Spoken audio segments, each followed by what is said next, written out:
ગુરુ માતા સુદીક્ષાજી સાત સંગાથજી પ્રેમથી બોલજો ધન્ય નિરાકારજી। આજે આપણે સાતમો દિવસ વિપસના ધ્યાન માટેનો। તો સાતમો દિવસમાં ધ્યાન ઈમાનદારીથી કરવાથી પરમાત્માને પામી શકાય છે। તો પહેલું કે આ ધ્યાન માર્ગ પર જેટલી ઈમાનદારીથી ચાલશું તેટલા જ સફળતાની ચાવી છે। ચાવી તો જ મળશે, જાણે તો જ તાળું ખોલશે। જેટલા એકાંતમાં નાભીમાં ઉતરશું તેટલું જ વધારે મતલબ અમૃત ચાખવા મળશે। જેટલા મૌન રહેશો, આ ભારતીય લોકોમાં લગભગ મોટે ભાગે માણસો મૌન શિબિર ભરવા જાય છતાં બોલવાનું બંધ કરતા જ નથી।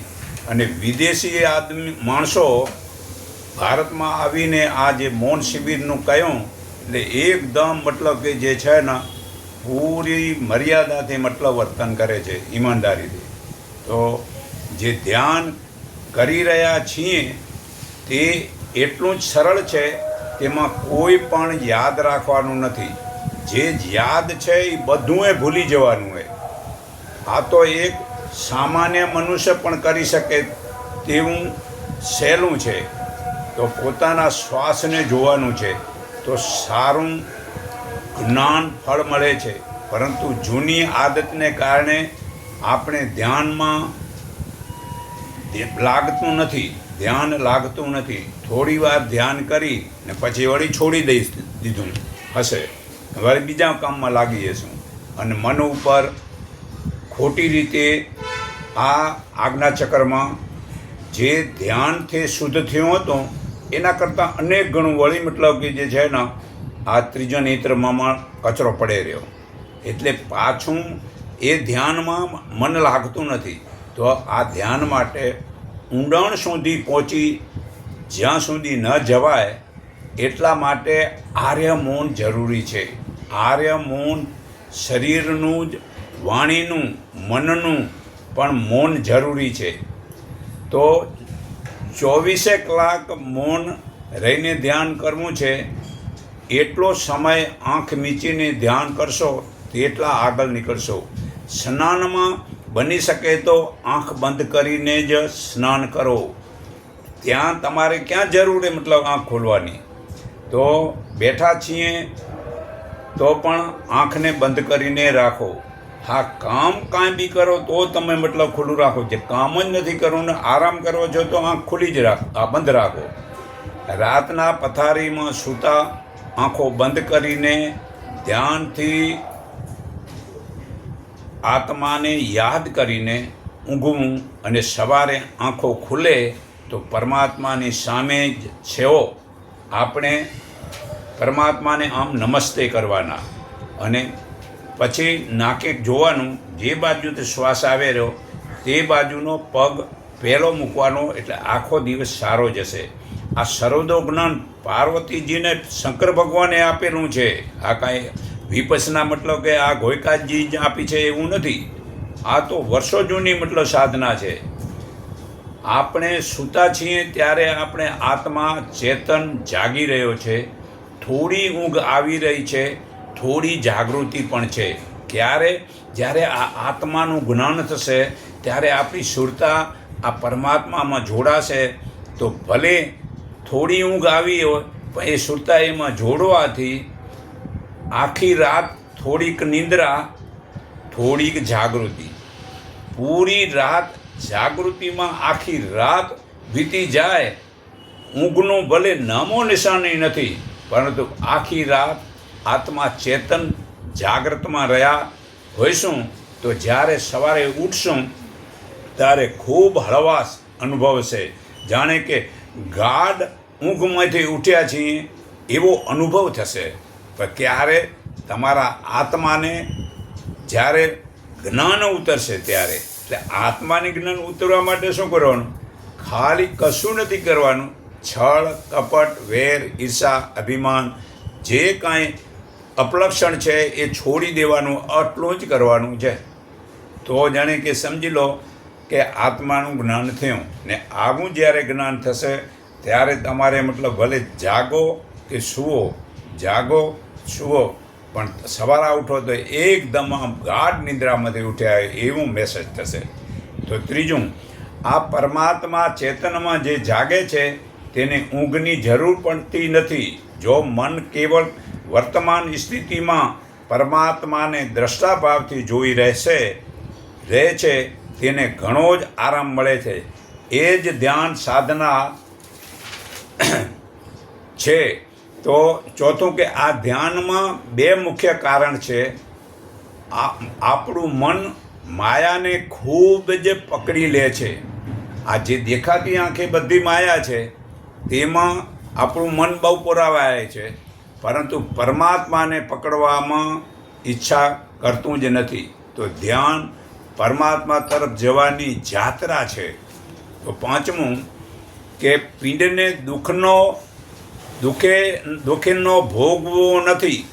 પિંડને એટલે શરીરને દુખાવાને ભોગવવું નથી, પણ દ્રષ્ટાભાવથી ખાલી જોવા લાગો તો તે દુખાવાના તરંગો ટુકડા થઈ જશે અને નીકળી જશે.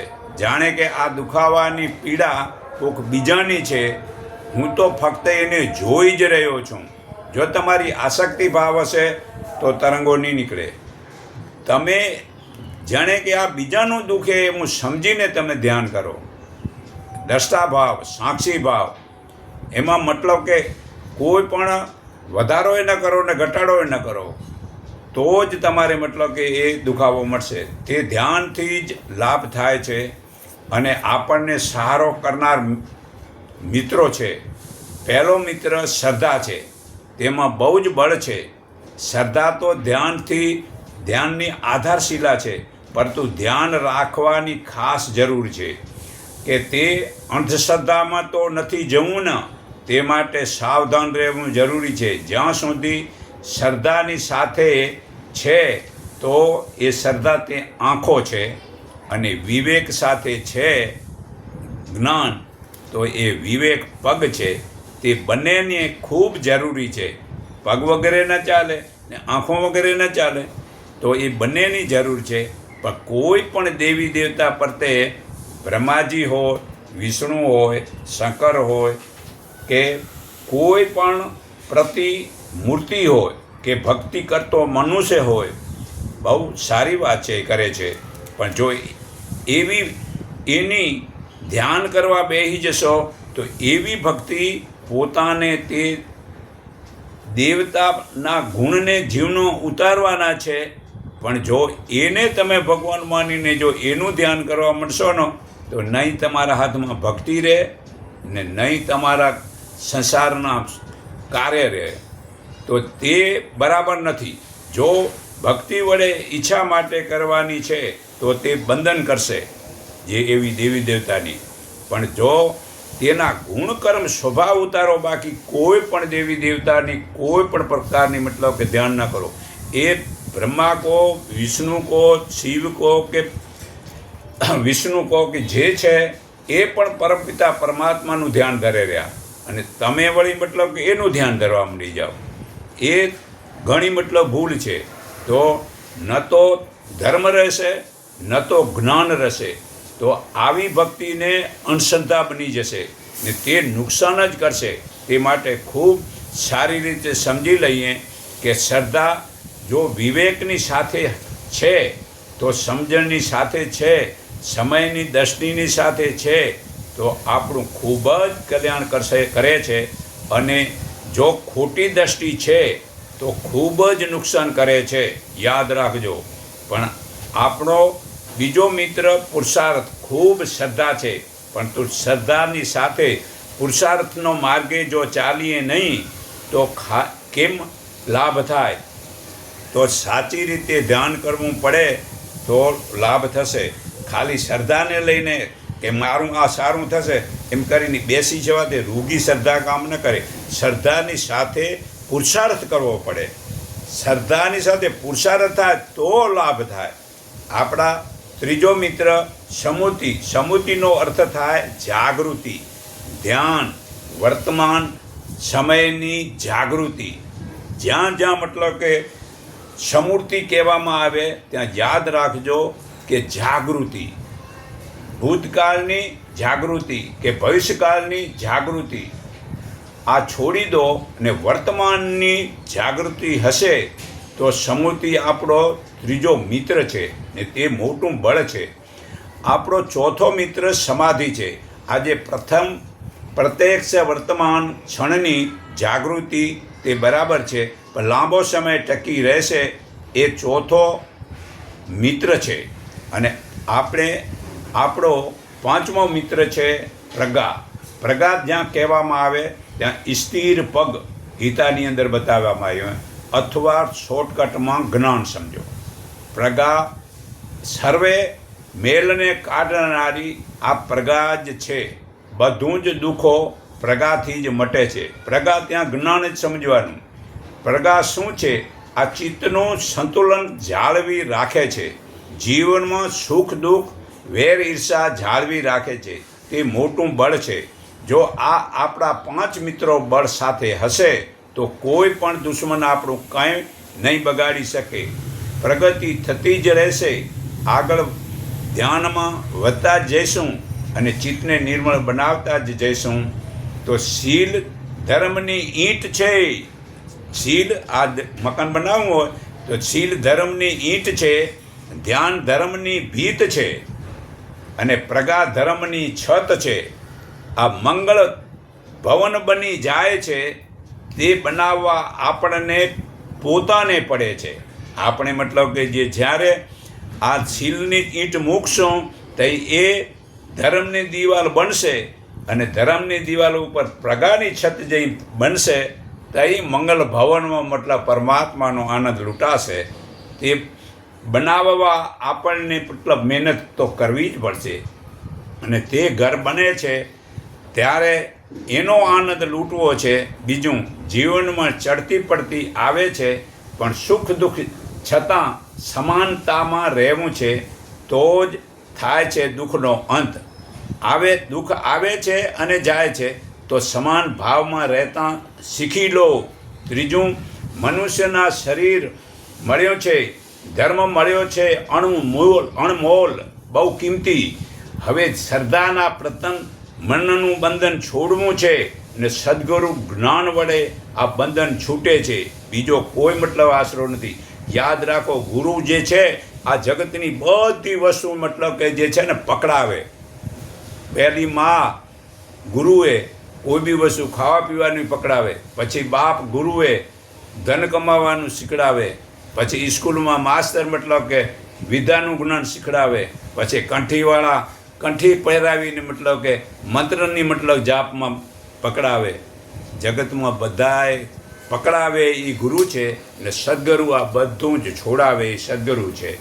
તો સદગુરુ વડે જ આપણે મતલબ કે આ જ્ઞાન થાય છે અને બંધન છૂટે છે. તો જપ તપ વર્ત ઉપવાસ તે સર્વે સાધના ખોટા છે. કર્મકાંડના સાધનો બધા જ બંધન કરે છે. છોડાવે જ્ઞાન વિવેકથી સદગુરુ પાસે જવાથી. તો કેટલા દિવસો વીતી ગયા કરતે વાદ વિવાદ ઝઘડા. અવસર આવ્યો છે ધર્મનો, ચાખી લો ધર્મનો મીઠો સ્વાદ. આ મનુષ્ય નમનમાં રાખી આ મનુષ્ય મનમાં ચાખી લે આ મીઠો સ્વાદ.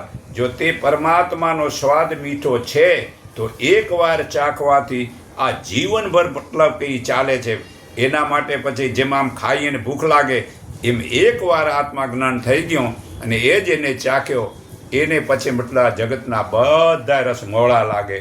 આ મીરાએ ચાખ્યો એટલે સંસારને એને મતલબ ત્યાગ કરી દીધો. નરસિંહાએ ચાખ્યો તે એને સંસાર મિથ્યા કરી નાખ્યો. તો હું તમને આ પુરાવા માટે આગળનું જ્ઞાન બુક નંબર 17 પાના નંબર 29માં વધુ ને વધુ કેમ તમને સમજણ પડે એ માટે હું સમજાવું છું. પાના નંબર 29નું જીવાત્મા શક્તિ 7 ચક્રો વડે પરમાત્માને જાણી શકે છે.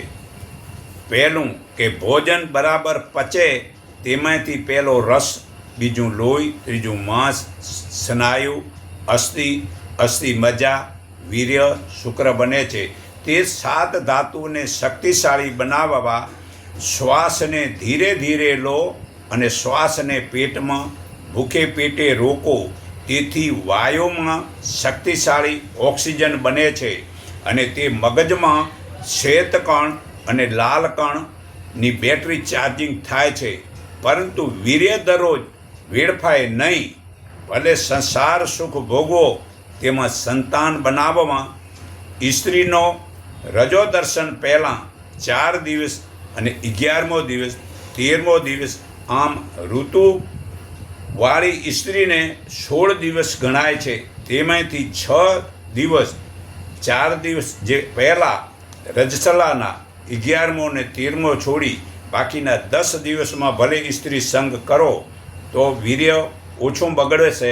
એથી ચેતના શક્તિ વડે શ્વેતકણ અને લાલ કણથી વીજળીનો પ્રવાહ થઈને આ મૂલાધાર ચક્રમાં દાખલ થશે.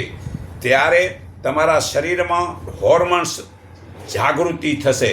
જાગૃતિ શક્તિ મતલબ ઉર્જાની મતલબ પ્રાપ્ત થશે, વધારો થશે. તે શક્તિ સ્વાધિષ્ઠાન ચક્રમાં દાખલ થઈ ને પાચન ક્રિયા સુધરશે. તેથી એડ્રીનલમાં સ્ફૂર્તિવાળી બનશે. તે તમને શરીરમાં ઠંડીને ગરમીને કંટ્રોલ કરશે. તે પછી મણિપુર ચક્રમાં દાખલ થઈ આખા શરીરને સ્ફૂર્તિ કરશે. તે શક્તિ અનાહત ચક્રમાં દાખલ થઈને થાઇમસ શક્તિ વધે છે. તે પછી તે વિશુદ્ધ ચક્રમાં દાખલ થઈને થાઇરોઇડ, પેરાથાઇરોઇડમાં કેલ્શિયમનો વધારો કરશે. પછી તે આજ્ઞા ચક્રમાં દાખલ થઈને આ મગજમાં યાદ શક્તિ વધશે. ઘણા માણસો કે યાદ શક્તિ વધતી નથી. તેનું સૂચ જે છે ને આ અંગૂઠાના, પગના અને હાથના અંગૂઠામાં છે. આમ સારવાર જો કરો તો અહીંયા પિટ્રુટી અને પિનિયલ નામે 2 સૂચ છે. તેને મતલબ સારવાર કરવાથી આ પિનિયલ ગ્રંથિમાં દાખલ થવાથી આ આંખોની વચ્ચે અને આ ભ્રકુટીની મધ્ય ભાગમાં, એટલે આ નાકના આ અહીંયા ઉપરના ભાગમાં આ દિવ્ય દ્રષ્ટિની દર્શન થશે. તો વીર્ય જેટલું વેડફાય નહીં તો મોટા મગજમાં આ 20,000 ચિપ્સના ટુકડા છે. તેમાં હાલમાં 5% ચાલુ છે. તે ધીરે ધીરે એક પછી એક એવા 20,000 ચિપ્સને જાગૃત થાય છે. તેથી આધ્યાત્મિક જ્ઞાન વધે છે. તે જ સદગુરુ વડે પછી પરમાત્માને જાણી શકે છે. તો જીવન જ્ઞાની વડે થાય છે. તો હજી તમને પાના નંબર 43, આત્માને ઓળખે તેને પોતાનું ઘર મળે છે. તો જાણો, સાંભળી લો. બુદ્ધિ મનુષ્યની સખી છે. તેના વડે મનુષ્ય સારું એક ખરાબનું જ્ઞાન થાય છે. બુદ્ધિ સખી વડે સારું ખરાબનું જ્ઞાન થાય છે. ને મોહ મનુષ્યનો પુત્ર છે. તેના વડે મોહ થાય છે. મોહની વાસના એ તે પોતરા છે. પોતરા મોહની વાસના એ પોતરા છે. અને મન તે પડપોતરો છે. ને તેના લગ્ન કલ્પના વડે થાય છે. તે 5 સંતાનો થાય છે. તે 5 જ્ઞાનેન્દ્રિયો કહેવાય છે. તે 5 જ્ઞાનેન્દ્રિયો વડે મનમાં થતી સંકલ્પની ભૂખ તે બહેન બને છે. અને તે બહેન આશાના સાથે લગ્ન થાય છે. તે આશા બનેવી છે. તેના સંતાનો કામ, ક્રોધ, લોભ, સ્વાર્થ વગેરે બને છે. એનું મોટું આમ શહેર બની જાય છે. તે શહેર તે શરીર સમજવું. ને મા મંત્ર એટલે ચેતન આત્માના સ્વરૂપનું જ્ઞાન પ્રચાર તે પ્રાણ છે. અને જંગલ એટલે નરક સમજવું. અને પરમાત્માનું જ્ઞાન બુદ્ધિને સમજાણું તે સમાગમ એટલે કે સમાધિ સમજો. ચેતનમાં બુદ્ધિનો પ્રવેશ થયો તો સમજો પોતાનું ઘર પોતેને મળી ગયું. તે ઘર જેવું જેટલું જવું એટલે મોક્ષ મળ્યો સમજો. તે ઘરનું સરનામું છે, હું શરીર નથી, હું આત્મા ચેતન સ્વરૂપ છું. આવું નક્કી થયું, તેનું જ નામ સિદ્ધિ. આ સિદ્ધિની પ્રાપ્તિ થઈ સમજો, અને સર્વે શંકાઓ ગઈ છે તો જ્ઞાન સિદ્ધિ થયો સમજો. બાકી જીવતા વડે જ્ઞાની પાસે જાણી લો. અગર તો જે સિદ્ધિ વડે આમ આકાશમાં ઉડવું, તે ચમત્કાર વગેરે બતાવવા તે સિદ્ધિઓ છે, બરાબર છે. તેના કરતાં બ્રહ્મ જ્ઞાન જે આત્મા જ્ઞાનીની સિદ્ધિ ન તોલે 16મા ભાગમાં ના આવે. કારણ કે 16મા ભાગમાં નથી આવતું, કારણ કે તે સિદ્ધિઓ સર્વે જીવો ત્યાં સુધી જ મર્યાદા પૂરતી રહે છે, પરંતુ મૃત્યુ પછી કામ આવતી નથી. તો પરંતુ તે આત્મા જ્ઞાન સિદ્ધિઓ વિધિન રૂપ છે, એ ઊંચી છે. કારણ કે જાદુગરના ખેલથી કોને આત્મા જ્ઞાન થયું છે? સિદ્ધિઓથી કોનું ભલું થયું છે? આત્મા જ્ઞાન પ્રાપ્તિની સાથે બ્રહ્માજીનું પદ પણ તૂણ સમાન છે, આમ નાનું છે. આત્મા જ્ઞાન જેને જીવનમાં ઉતર્યું તો એ બ્રહ્માજીનું જે પોસ્ટ છે એનાથી એનું તૂણ છે. તે સિદ્ધિઓ માટે કેટલા વર્ષો બગાડો? એક સિદ્ધિ માટે 12 વર્ષ કાઢવા પડે, ત્યારે સિદ્ધિ થાય છે. તો આત્મા જ્ઞાન પ્રાપ્તિમાં સમય વધારે જરૂર પડતો નથી. એ અર્જુનને બાણ છોડતા યુદ્ધમાં શ્રી કૃષ્ણએ આ જ્ઞાન આપ્યું હતું. તે જ્ઞાન સમજવા પછી તેનો મોહ છૂટ્યો, ને જ્ઞાન થયા પછી શરીરમાં જે ખાવું, પીવું, પહેરવું, જોવું, સાંભળવું, સૂંઘવું, આ 5 જ્ઞાન ઇન્દ્રિયો વડે કમ્પ્લેટ મતલબ સંયમમાં રહેવું, આસક્તિ છોડી દેવી, તો આ શરીરનો મોહ નાશ થવો એ ખોટી રીતે જ્યાં ત્યાં ફરવા ન જવું તેવું જીવનમાં ઉતરે તો બરાબર આ જ્ઞાન સિદ્ધિ થઈ કહેવાય છે. તો હજી હું તમને પાના નંબર 112માં આ પરમાત્માના દર્શનથી વધુ લાભ ઓળખવાથી મોક્ષ થાય છે. તો ભક્ત નામદેવને સાકાર ભગવાનના દર્શન થતા હતા, સાકાર ભગવાનના, પરંતુ પરમાત્માના અસલી સ્વરૂપનું જ્ઞાન નહોતું. તેથી ગોરા કુંભારે તેને કાચો ઘડો કહ્યો હતો. તેથી નામદેવ ખૂબ મનમાં દુઃખી થઈને ભગવાનને યાદ કરીને બોલાવ્યા. તે ભગવાન આવીને દર્શન દીધા. તે નામદેવે ભગવાનને પૂછ્યું કે હું તમને જ્યારે યાદ કરું છું ત્યારે તમે આવી મને દર્શન આપો છો, તો હું કાચો કેમ? ત્યારે ભગવાને કહ્યું,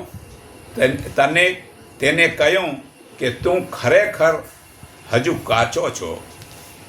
તું મારા અસલી મૂળ સ્વરૂપને ચેતનને જાણતો નથી. તું તો આ શરીરવાળાને તું ઓળખો રહ્યો. શરીરવાળો હું તો તારી ભાવનાના કારણે દર્શન કરું છું, આપું છું, પણ શરીરવાળાને સાચો માનવો એ તારી ભૂલ છે. માટે તું હજુ કાચો છે. તો ભગવાન મને બતાવો કે હું આપના મૂળ સ્વરૂપને કેમ ઓળખું? ત્યારે ભગવાને કહ્યું કે તું આત્માજ્ઞાની સંત વિસોબા ખાચરની પહેલી સેવા કર, તેનો સત્સંગ સાંભળ, પછી તેને પ્રશ્ન પૂછી અને તે તને તારા મૂળ ચેતન સ્વરૂપને ઓળખાવશે. ત્યારે તું પાકો કહેવાય. તે શ્રી નામદેવે વિસોબા જીવતાને સેવા કરી, તેનો સત્સંગ સાંભળી, તેનો પ્રશ્ન પૂછી, તેને પરમાત્માના મૂળ ચેતન સ્વરૂપની ઓળખાણથી તે પાકો કહેવાયો. પછી પોતાને આત્માજ્ઞાન પ્રાપ્ત થયું. તેથી પોતાના અનુભવ થયો.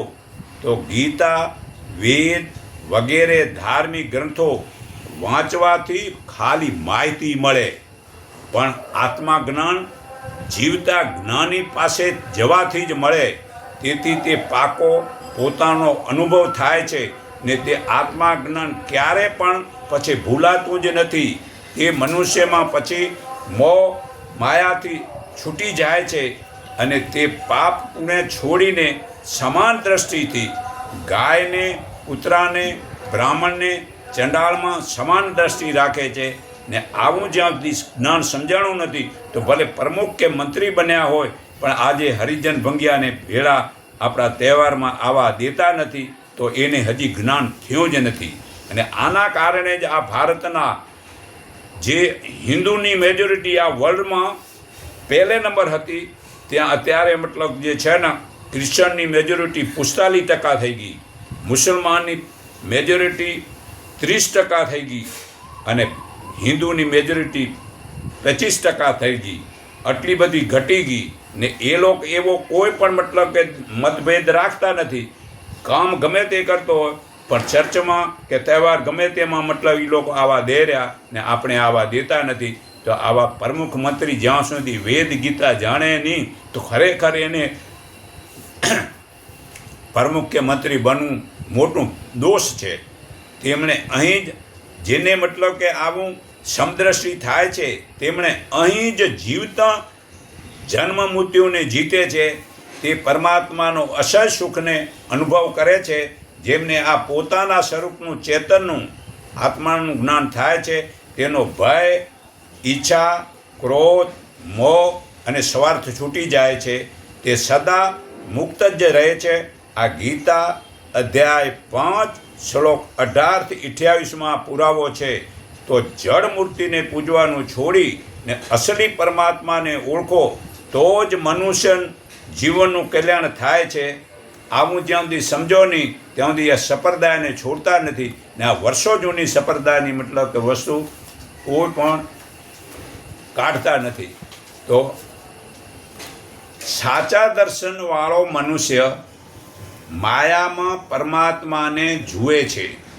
સાચા દર્શન તમે આ સૃષ્ટિમાં જે દેખાય છે તે પરમાત્માની માયા છે, છતાં તેમાં પણ એ જ પરમાત્માના દર્શન થતાં હોય ત્યારે માનજો કે તમે સાચા દર્શન કર્યા છે અને તે તમારી કરેલી તીર્થ કે યાત્રા સફળ થઈ છે.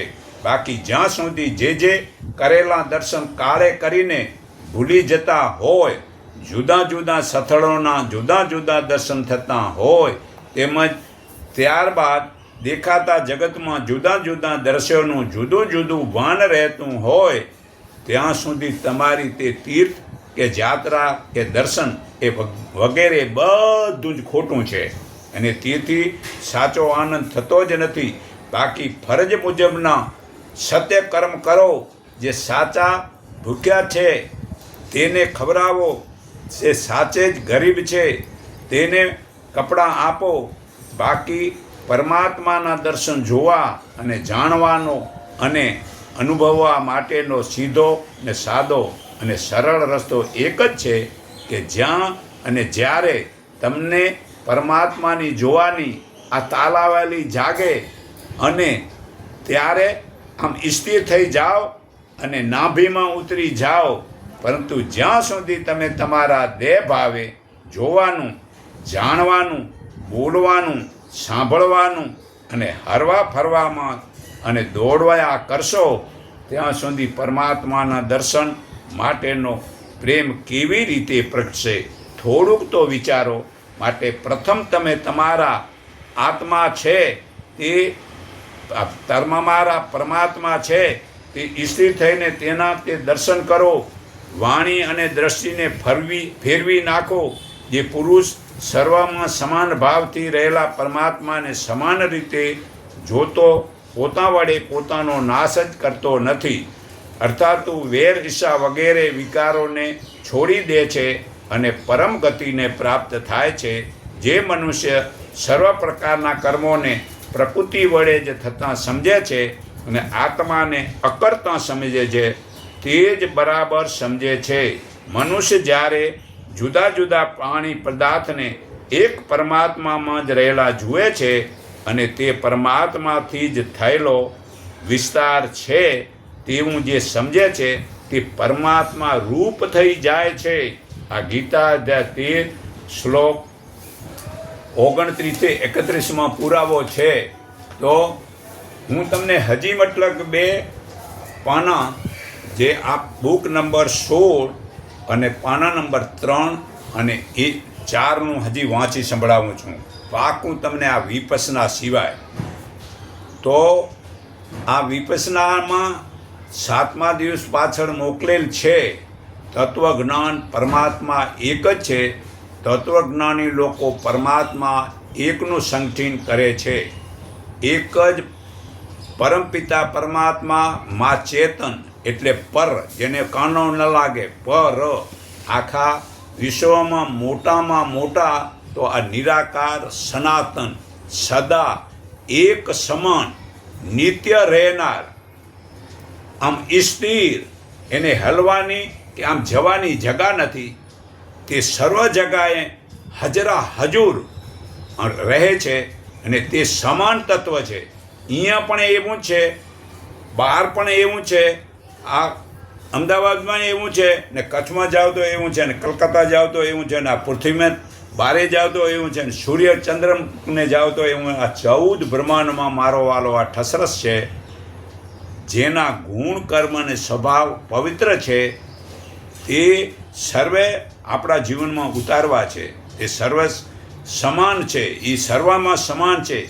એ સંસારનું પાલન કરે છે. તે પરમાત્મા એક કાર્ય શું કરે છે? સર્વ સંસારને બનાવે છે. બીજું કાર્ય શું કરે છે? એ સંસારનું પાલન કરે છે. ત્રીજું કાર્ય શું કરે છે? એ સંસારનો નાશ કરે છે. ચોથું, સર્વને તે જ્ઞાન આપે છે.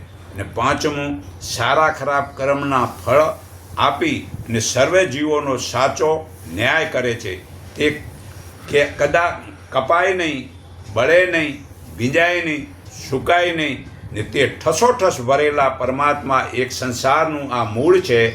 અને બ્રહ્માજી, વિષ્ણુ, શંકર, થાવર, જંગમ સૃષ્ટિની શાખા છે. આ ગીતા અધ્યાય 15 શ્લોક 1માં પુરાવો છે. તે સૂક્ષ્મ હોવાથી જાણવા કે જોવાને અશક્ય છે. તે દૂરમાં આમ દૂર પણ છે અને સાવ આમ પાસેમાં પાસે પણ છે. ગીતા અધ્યાય 13 શ્લોક 16માં આ પુરાવો છે. તો આત્મા સંસારમાં સૌથી મોટો છે. સૃષ્ટિમાં પરમાત્મા મોટા છે, તેમ આ સૃષ્ટિ સંસારમાં આત્મા સૌથી મોટો છે. એનાથી કોઈ પણ મોટી વસ્તુ નથી. છતાં આત્મા એક જ છે. એ 21 લાખ જરાયુજ જોડમાં પેદા થાય છે. એક આત્મા નથી. આત્મા કેટલા છે? 84 લાખ આત્મા છે. 21 લાખ ખાલી જરાયુજ ઓળથી મનુષ્ય અને આ ઘેટા બકરા વગેરે જન્મે છે ને 21 લાખ ઈંડામાંથી પશુ પક્ષી જન્મે છે ને 21 લાખ પરસેનામાંથી માંક મચ્છર વગેરે જન્મે છે ને 21 લાખ બીજ વડે ડાળી વાવીને ઉગે છે. તે 84 લાખ આત્મા છે. આ મનુસ્મૃતિ પાના નંબર 6 શ્લોક નંબર 43 49માં પુરાવો છે. તે સર્વે જીવમાં ચેતન છે. અને મૂળ પ્રકૃતિ તે માયા, તેને જળ તત્વ એટલે કે અપરા કહેવાય છે. તે સત્વ, રજોગુણ ને તમોગુણ, બુદ્ધિ, અહંકાર, મન ને 5 જ્ઞાનેન્દ્રિયો, કાન, ચામડી, આંખ, જીભ અને નાક ને 5 જ્ઞાનેન્દ્રિયો, કર્મેન્દ્રિયો, વાણી, હાથ, પગ, જનેન્દ્રિય અને ગુંદા ને 5 વિષય, શબ્દ, સ્પર્શ, રૂપ, રસ અને ગંધ. એમ 19 તત્વને સૂક્ષ્મ શરીર કહેવાય છે. ને આ સૂક્ષ્મ શરીર તે પરમાત્માએ 1,96,08,53,117 વર્ષ પહેલાં પરમાત્માએ સંસાર બનાવ્યો ત્યારે આપ્યું હોય. પણ આપણે ઘણા વર્ષો આ 84 લાખ જોનીમાં ફેરી અને મેલું કરી નાખ્યું છે. તો આ ધ્યાન વડે હવે આને શુદ્ધ કરવાનું છે. અને 5 મહાભૂત પૃથ્વી, જળ, અગ્નિ, વાયુ અને આકાશ, એમ આ 24 તત્વની પ્રકૃતિ કહેવાય છે. તેમાં 5 તત્વનું જે આ શરીર હરેક વખત મા બાપ વડે નવું મળે છે. અને સૂક્ષ્મ શરીર 19 તત્વ જે છે એ સૃષ્ટિની શરૂઆતમાં પરમાત્માએ આપેલું છે. તેને આ ધ્યાન વડે શુદ્ધ કરવાનું છે. તો આ ગીતા અધ્યાય 13 શ્લોક 6નો પુરાવો છે કે આ મૂળ પ્રકૃતિ કહેવાય. અને હવે એક જ માનવ ધર્મ એટલે વેદ, ગીતા વગેરે ધાર્મિક ગ્રંથ મુજબ સત્ય સનાતન ધર્મ જેને ધારણ કરવાથી પોતાનું તેમજ સંસારના બધા જીવોનું કલ્યાણ થાય છે, જેનાથી અન્યાય કે હિંસાનો કોઈથી વ્યવહાર થતો નથી. એક જ માનવ ધર્મવાળો ગીતાના અંદર અર્જુનને કહે છે ભગવાન, હે અર્જુન, તું સર્વ ધર્મ છોડી તું મારા એકના શરણે આવ. તું સર્વ ધર્મ છોડી દે ને મારા એકના શરણે આવ, હું તારા બધાય પાપ છોડાવી દે. ગીતાના 18મા અધ્યાયના 66મા શ્લોકમાં પુરાવો છે. તો હું હજી તમને બધાને શબ્દ બ્રહ્મ શબ્દ નાદ વડે સમાધિમાં પરમાત્માનું જ્ઞાન થાય છે. તો બધાને આ ઓમ શબ્દનાદ પરબ્રહ્મ છે તે સમાધિમાં અનુભવવો છે. નાદનું સંધાન, નાદ તે ધ્યાનનું ઉચ્ચારણથી શરીરના રોમ રોમ શુદ્ધ થાય છે. કારણ કે જ્યારે તમે આ કાનમાં આંગળી ભરાવીને સાંભળશો ત્યારે તમારે મન જે બારે દોડતું તે સ્થિર થઈ જશે. અને તમારું મતલબ કે મન સ્થિર થયું અને અંદરના અવાજને વડે શરીરની અંદર એકતામાં સાંભળવો પડે છે. તેથી પરમાત્માનું જ્ઞાન થાય છે. જ્યાં સુધી નાદ છે ત્યાં સુધી મન છે. જ્યારે નાદ સૂક્ષ્મથી સૂક્ષ્મ થઈ જાય છે ત્યારે મન અમન બની જાય છે ને નિશબ્દ નાદને જ પરમાત્મા કહેવાય છે. આ પદ પ્રાપ્તિ થતાં કોટી કોટી નાદ અને કોટી કોટી બિંદુ પણ પ્રણવ નાદમાં લીન થઈ જાય છે અને પરમાત્માનું જ્ઞાન થાય છે. ઓમકાર દિવ્ય નાદ છે, એ જ સારું સંગીત છે, પ્રકૃતિનો રસ છે. મંત્રોથી ઉર્જાના તરંગો પેદા થાય છે. ત્યારે ઓમ ણી હિ કલી નૃ મ ગલો ને સો આ વગેરે બીજ મંત્રો છે. તેમને યોગ્ય ઉચ્ચારણથી ખૂબ જ ગજબની શક્તિ પેદા થાય છે. આ બીજ મંત્રોની યોગ્ય રીતે સાથે જોડીને ચોક્કસ રીતે બોલવાથી આ શરીરના સર્વે રોગ મટે છે. ઓમના જાપથી વ્યસન છૂટે છે. આપણા શરીરના કોષોને ફરીથી રિચાર્જિંગ કરે છે. કોષોમાં સુષુપ્ત જીન્સ જાગૃત કરે છે.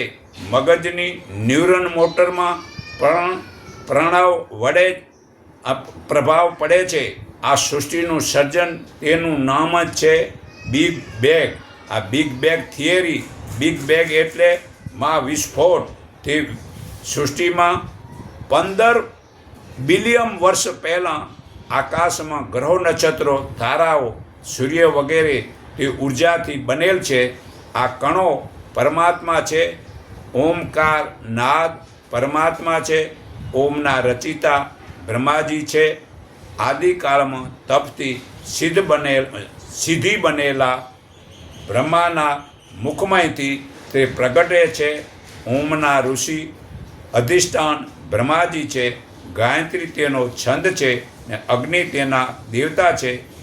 બ્રહ્મબિંદુ ઉપનિષદ પાના નંબર 19માં પહેલાં ઓમકાર વડે યોગ સાધના કરવી અને પછી ઓમકારથી પણ ઉપર રહેલા નિર્ગુણ પરમાત્માની ધારણા કરવી.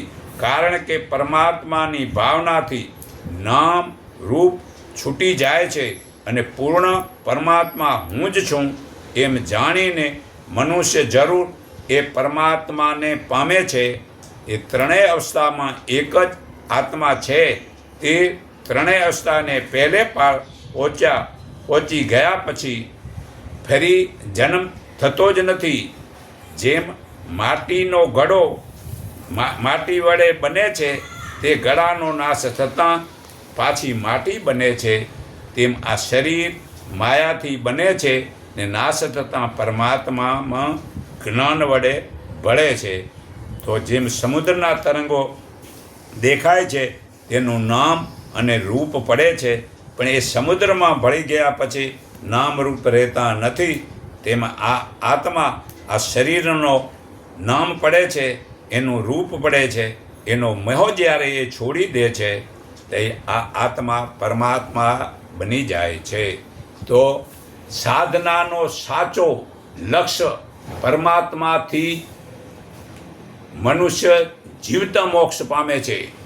આ બુક નંબર 16 પાના નંબર 5 તમને છેલ્લું સમજાવું છું, એક પાનું બાકી.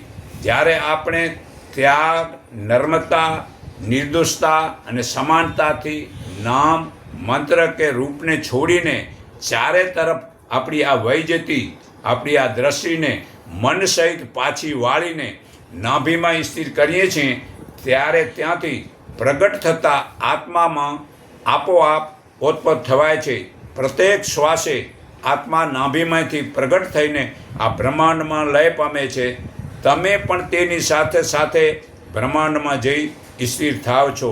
તે વેળા તમારા શરીરના 24 કરોડ છિદ્રોમાંથી એક સાથે આત્માના દિવ્ય ઓજસનું તેજ કો, બીજું આભામંડળ કો. તે આભામંડળ બહાર નીકળે છે અને તે ઓજસનું તેજ અને આભામંડળ ઝીલીને આ સંસારના વિવિધ દુઃખોથી, એટલે જુદા જુદા દુઃખોથી બીજા લોકો શાંતિનો અનુભવે છે. અને આ આભામંડળ તમારા શરીરનું કવચ બને છે. તેથી બહારની મેલી વિધા તમારા શરીરમાં પ્રવેશતી નથી. તો આ છે તમારી સંસાર પ્રત્યેની સાચી સેવા. તમે વિચાર, વાણી અને વર્તનથી જે સેવા કરો છો તે કરતાં અનંત ગણી સેવા તમે તમારા મૂળ ચેતન આત્માના સ્વરૂપમાં સ્થિર રહીને કરી શકો છો. માટે સ્થિર થવાનો તલવલાટ સેવો. અરે ભાઈ, વધુ ઉતાવળ કરો. શા માટે બીજું નથી જે જરૂરી તે હું જોઈ ખાઈ પીને બગાડો રહ્યા અને આવો જે હમણાં ને પછી કામ આવે એ લાભ શા માટે છોડો છો? તો તેવા જ્ઞાનીઓ જ્ઞાન થયા પછી બ્રાહ્મણમાં, ગાયમાં, કૂતરામાં, હાથીમાં તથા ચંડાળમાં સમાન દ્રષ્ટિ રાખે છે. જેમનું મન આવા સમાન ભાવમાં સ્થિર થયું છે તેમણે અહીં જ જન્મ મરણરૂપી સંસારને જીત્યો છે. કારણ કે પરમાત્મા નિર્દોષ છે અને સમાન સર્વ જગામાં છે. જે સર્વમાં સમાન છે, જેથી તે સમાન દ્રષ્ટિવાળો મનુષ્ય પરમાત્મામાં જ સ્થિર રહેલો છે. ને આ સ્થિર બુદ્ધિવાળો મોહ છોડીને પરમાત્મામાં રહેલો બ્રહ્મજ્ઞાની પ્રિય વસ્તુ પ્રાપ્ત કરીને હર્ષ પામતો નથી, અને અપ્રિય એટલે કે ખોટી વસ્તુને પામીને ઉદ્વેગ એટલે દુઃખી થતો નથી. બહારના વિષયો આસક્તિવાળા જે સુખ મેળવે છે તેથી તો અક્ષય સુખ એટલે અનંત ગણું સુખ પરમાત્મામાં જોડાયેલો મનુષ્ય પણ આ અનુભવે છે. આ ગીતા અધ્યાય 5 શ્લોક 19 થી 21 પુરાવો છે.